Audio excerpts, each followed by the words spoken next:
अरे आपके सामने उज्जैन के 7 समाचार प्रस्तुत करें। 15 फरवरी 2026 को महाशिवरात्रि पर्व संपन्न हुआ। पूरा देश शिवमय नजर आया। उज्जैन में महाकालेश्वर मंदिर में भारी भीड़ रही और लाखों भक्तों ने महाकाल के दर्शन किए। ठीक है, ओंकारेश्वर में भी भारी भीड़ रही, शिव मंदिरों में भी भारी भीड़ रही। सबने शिव के प्रति अपनी आस्था प्रकट की। करना होती ही है, अच्छी बातें होना भी चाहिए। परंतु यहाँ पर एक सवाल ये आया कि हमने लाखों लोगों को शिव भक्ति में डूबते हुए देखा, किंतु आत्मदर्शन और आत्मचिंतन करने का चरित्र नाम मात्र में नजर आया। बड़ी विचित्र स्थिति हुई। सबने वहाँ शिवरात्रि पर्व नहीं मनाया, एक पिकनिक पर्व मना लिया। अब क्या किया जाए, कैसे किया जाए, कहाँ क्या बात कही जाए, कुछ भी कहने को कुछ भी नहीं बचा। ना आध्यात्मिकता नजर आई, ना नैतिकता नजर आई, और ना ही किसी प्रकार के आत्मिक एकाग्रता के साथ इस भक्ति का नजर। सब दूर उन्माद लोग भागे जा रहे हैं इधर से उधर। आज भी मैंने देखा कि लोग इधर उधर यहाँ चले और भाग रहे हैं। कोई किसी को पता ही नहीं कि वो कहाँ क्या कर रहा है। ठीक है, जो भी हो रहा है ना, ये तो एक पराभव है। चलो आइए, अभी अब महाकाल में अभी अब सेवरे के दर्शन हो रहे हैं, जारी है, भक्तों की भीड़ लगेगी, सेवरे के दर्शन करेंगे। कर लो भाई, सेवरे के दर्शन कर लो।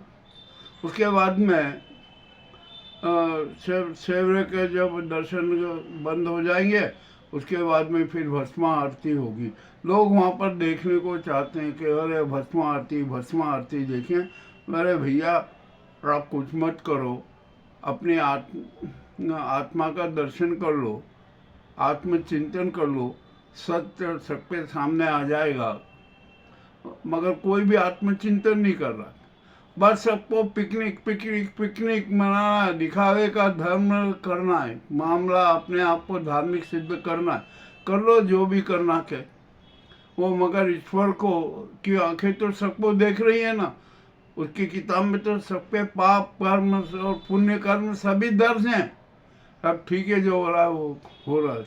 जब ये उज्जैन में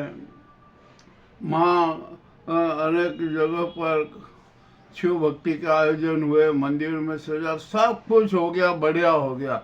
महाशिवरात्रि पर्व संपन्न हुआ। अब यहाँ पर आइए, हम उज्जैन की कुछ थोड़ी बातें, क्या करें क्या नहीं करें। मामला बड़ा विचित्र है। यहाँ पर अभी 2 प्रकार के लोग बड़े चर्चित हैं।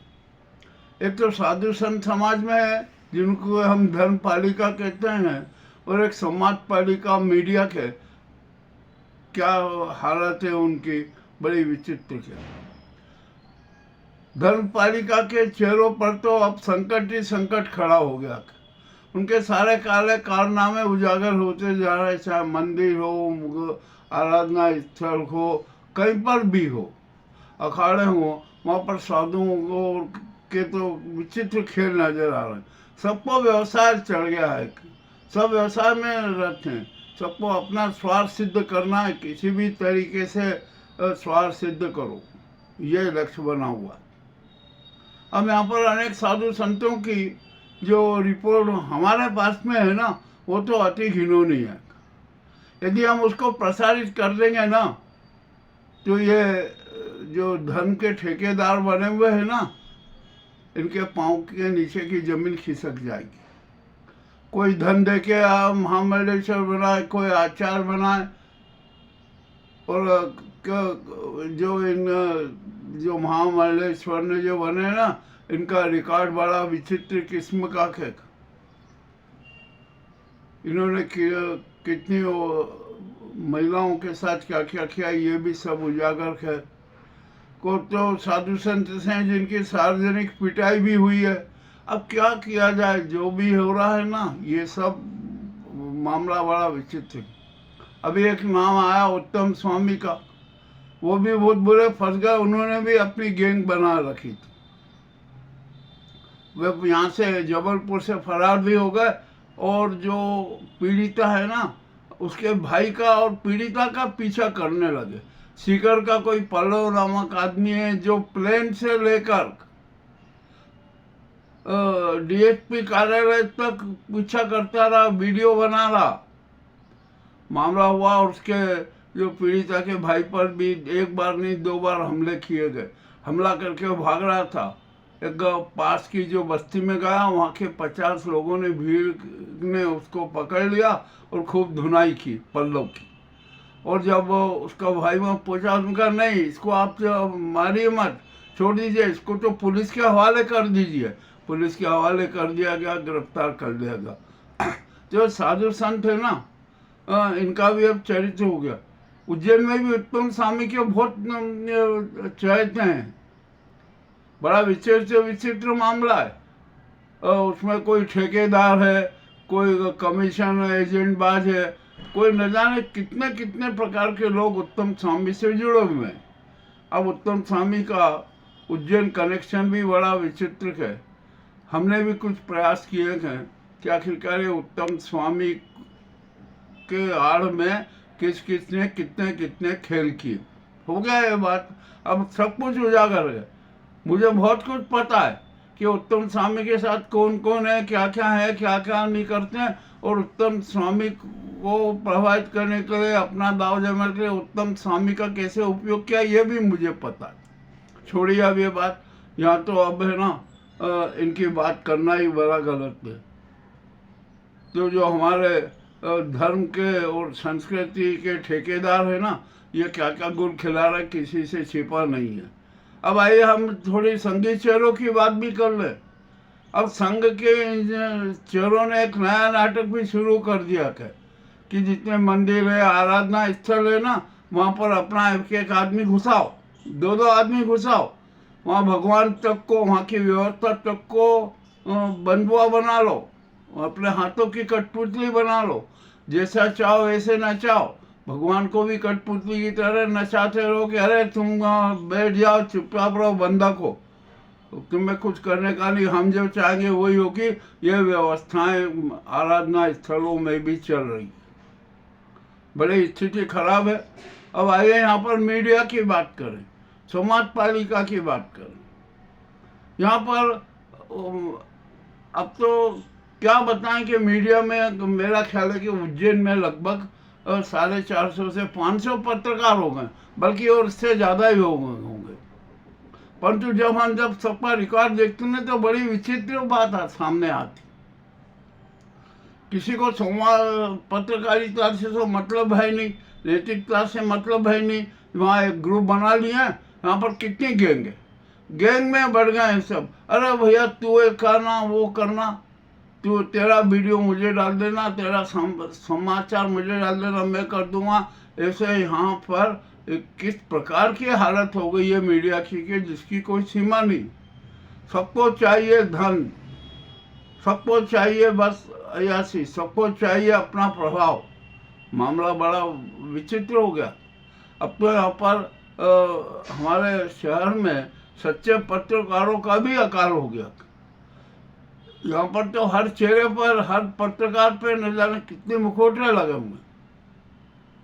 अब यहाँ पर मैंने अखबार के उसमें देखा कि जो व्यक्ति अपने हस्ताक्षर नहीं कर सकता, जो हिंदी शुद्ध नहीं लिख सकता, जो लिखना नहीं जानता हो, वो अखबार के प्रधान संपादक हैं। हाँ, मैं सच कह रहा हूँ, गलत नहीं कह रहा हूँ। मैंने देखा है, मेरे पास में तो प्रमाण है। बिना प्रमाण के और बिना साक्ष्य में कुछ बोलता ही नहीं हूँ। चलिए ठीक है, जो भी है ना।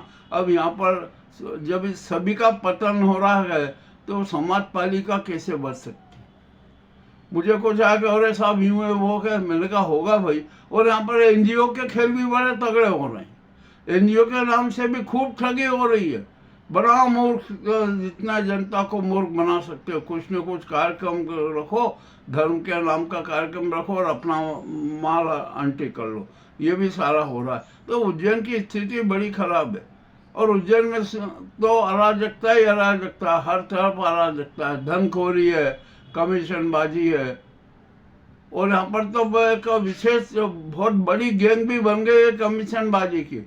अब तो सरकारी अफसरों तक उनके बंधुआ मजदूर बने हुए हैं और वो जैसा चाहते हैं वैसा काम होता है।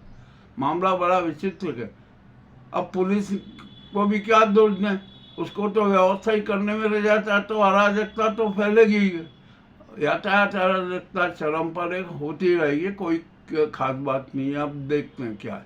और यहाँ पर पैदल चलना बंद कर दो यात्रियों, अब पैदल चलने की जरूरत नहीं है। ये सारी सड़कें है ना, वाहन चालकों के लिए रिजर्व हो गई है, अतिक्रमणकर्ताओं के लिए रिजर्व हो गई है। जो भी हो करते रहो। अब आप घर से आप पैदल चलना ही बंद कर दो। तो भैया प्रशासन से हमारा अनुरोध है कि हम पैदल चलने वाले यात्रियों के लिए कोई आकाश मार्ग बना दो, तम ताकि उस पर पैदल चल सके। परंतु ऐसा भी संभव नहीं है। प्रदूषित पेयजल की आपूर्ति हो रही है, जो पेयजल पाइपलाइन है वो सड़ चुकी है, सब कुछ हो रहा है ना, पूरा शहर उल्टा पुल्टा हो रहा है। अवंतिकापुरी है ना, अराजकता पूरी बन गई है। अब क्या किया जाए।